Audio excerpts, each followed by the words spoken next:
Hey everyone, it's Madison Stephenson And I'm Mare, and welcome back to M&M's MVPs, where we're going to break down Week 6 of Clemson's win over Boston College, 31-3. We just wanted to take a minute to acknowledge that the Tigers were so honored to be a part of the Red Bandana Game. The Red Bandana Game is a long-standing tradition for Boston College to honor alumni Wells Crowther, who lost his life during 9/11. I think that's a really great tradition Boston College puts on, and it's an honor that Clemson was able to play in that game.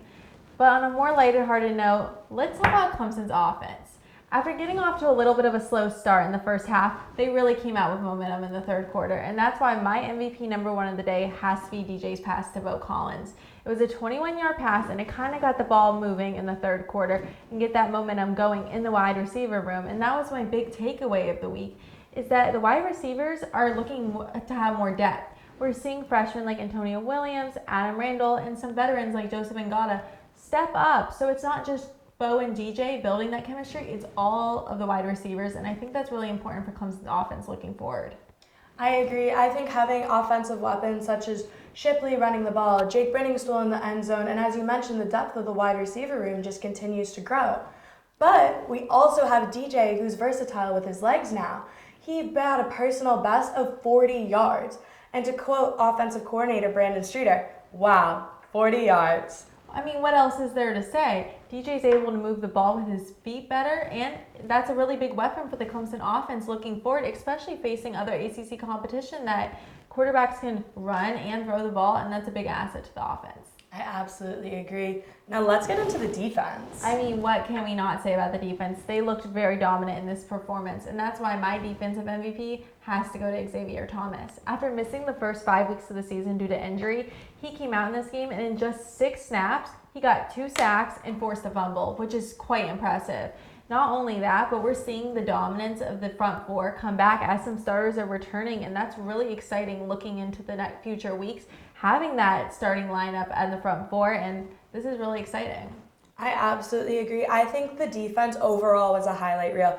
They had 13 registered quarterback hurries, 11 tackles for losses, 4 sacks, and 8 broken up passes. This is even more impressive considering that Boston College quarterback Phil Jerkovich is projected to be one of the first quarterbacks picked up in the NFL draft.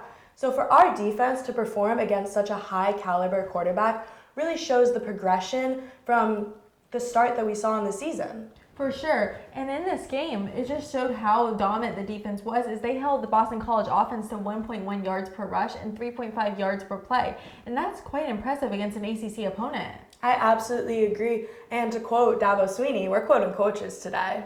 We got all the quotes. Dabo said the defense controlled the night. They kept them out of the end zone, and that ultimately is their job. If the opponent can't get into the end zone, we're going to win. And it's all about complementary football. As we said in other weeks of this show, when the defense is playing well and the offense is playing well and the special teams plays well, Clemson, you can't be beat, because if the defense, as you said, can stop the offense, no one can score on you. And an exciting news, our MMVP of Week 6 is that of the AP Top 15 combined, the record currently sits at 83-3. And 2 of those losses are to the Clemson Tigers, and rightfully so, the Clemson Tigers have officially moved up to number 4 in college rankings.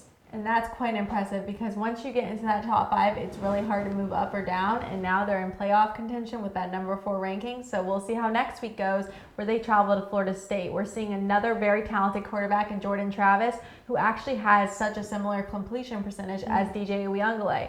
So it's going to be a matchup of the quarterbacks, and it's going to see who can play offense well and how does the Clemson defense perform in this game? I agree. I think Travis is going to be DJ's biggest competition or test of the season so far, because they mirror each other in a way. As you brought up the passing percentage, a 0.7 difference between these 2 quarterbacks is minuscule.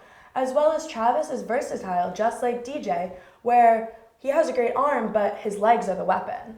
For sure. And not only that, but it's the environment of Florida State, just such a historic football school.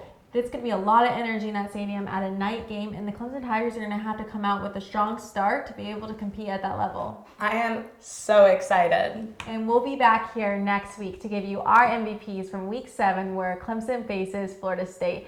As always, to follow all things the Clemson football, follow the Clemson Insider on social media. Bye, guys.